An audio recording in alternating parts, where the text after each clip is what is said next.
নিৰাপত্তাৰ ক্ষেত্ৰত সম্পূৰ্ণ উদাসীন অসম চৰকাৰ তথা প্ৰশাসন। NSCN-IM-ৰ সন্ত্ৰাসত পোহনীয়া জীৱ-জন্তু বিক্ৰী কৰি উগ্ৰপন্থী কৰ কাটল দিবলৈ বাধ্য হোৱা মেৰাপানীৰ গড় বস্তিৰ জনসাধাৰণক নিৰাপত্তা প্ৰদানত সম্পূৰ্ণৰূপে ব্যৰ্থ অসম আৰক্ষী তথা প্ৰশাসন।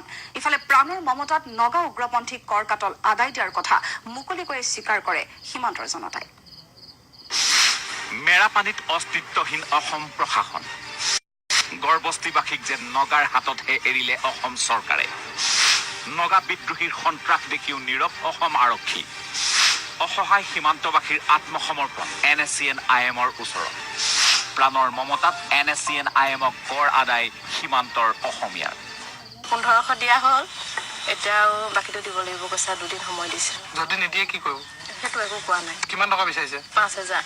হয়, মেৰাপানীৰ গড়বস্তিৰ এই লোকসকলক বিগত প্ৰায় এটা সপ্তাহে NSCN ইছাকমুইভা গোটে ব্যাপক হাৰত ধন দাবী কৰাৰ পাছতো গা লৰা নাই অসম আৰক্ষী তথা প্ৰশাসনৰ। এই খবৰ প্ৰায় প্ৰত্যেক দিনাই সম্প্ৰচাৰ অথবা প্ৰকাশিত হৈ আহিছে সংবাদ মাধ্যমত।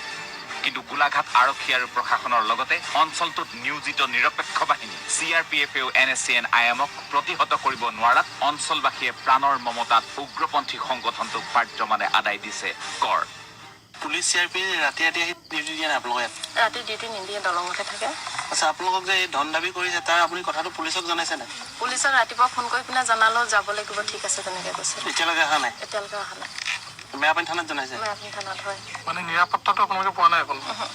যিসকলে NSCN-IM-ক অদ্যপি কৰ আদায় দিব পৰা নাই সেইসকললৈ মঙলবাৰে পুৱা পুনৰ আহিল NSCN-IM গোটৰ বিদ্ৰোহীৰ ফোন।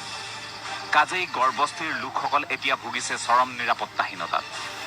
এওঁলোকৰ প্ৰশ্ন, নাগালেণ্ডক 1 ইঞ্চিও মাটি এৰি নিদিওঁ বুলি কোৱা চৰকাৰখনে এওঁলোকক নগা বিদ্ৰোহীৰ হাতত মৰিবলৈ এৰি দিছে নেকি? ৰাতিপুৱাই ফোন কৰিছে, তাৰপিছত কৈছে পইচাটো লাগে তেনেকৈ কৈছে। মই বোলো পইচাটো দিব নোৱাৰোঁ নহয় এনেকৈ ক'লোঁ। তো কৈছে ঘৰত গা ভালো নাই, ল'ৰাটোও গা ভাল নাই, বুঢ়াটোও গা ভাল নাই। তাৰপিছত কৈছে আজি নহ'লেও কালি নহ'লে পৰহি দিবই লাগিব। ইয়াৰ মাজতে নাগালেণ্ড সীমান্তত নগা লোকৰ আগ্ৰাসন আৰু NSCN-IM-ৰ ধন দাবী সন্দৰ্ভত চৰকাৰক ব্যৱস্থা ল'বলৈ দাবী আছুৰ সাধাৰণ সম্পাদক লুৰিণজ্যোতি গগৈৰ।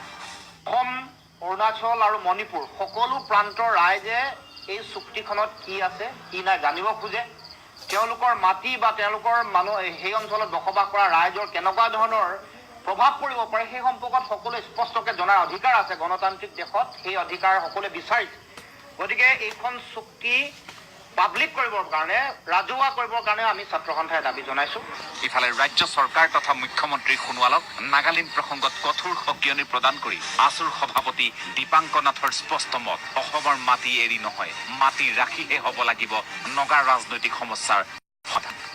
মুখ্যমন্ত্ৰী কেন্দ্ৰ প্ৰধানমন্ত্ৰী নৰেন্দ্ৰ মোদী ডাঙৰীয়াই সন্মান কৰক যে কোনো কাৰণত অসমৰ মাটি দি পেলাই নাগা সমস্যা সমাধান হ'ব নোৱাৰিব। অসমৰ মাটি অসমতে থাকিব লাগিব।